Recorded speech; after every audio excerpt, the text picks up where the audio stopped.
Hello, come in everybody. We're at Donkey Stomper, 400V-HG-2290s. The variable is out on it.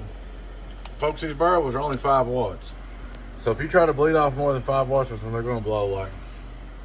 If we turn them below 3/4, you get them down halfway, they'll probably blow out because your radios bleed off more than 5 watts. All it does is bleed the radio drive off the ground. I did put this resistor in here, protect it a little bit, the new one.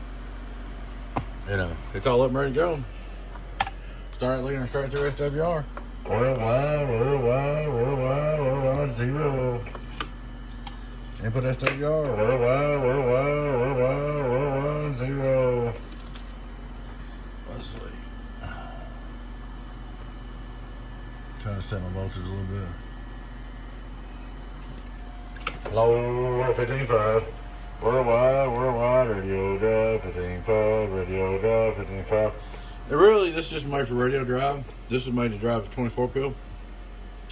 So really just need to drive a radio into it and set its carrier a little bit with the radio and the variable. Go on about your business. Radio drive, get on down. Radio drive, get on down. Well, there she is, Donkey Stomper 400V-HG-2290s. Fixed, new variable, ready to go, it's in the dog box. Alrighty guys, thanks for watching. Please take time to like, subscribe to our YouTube channel.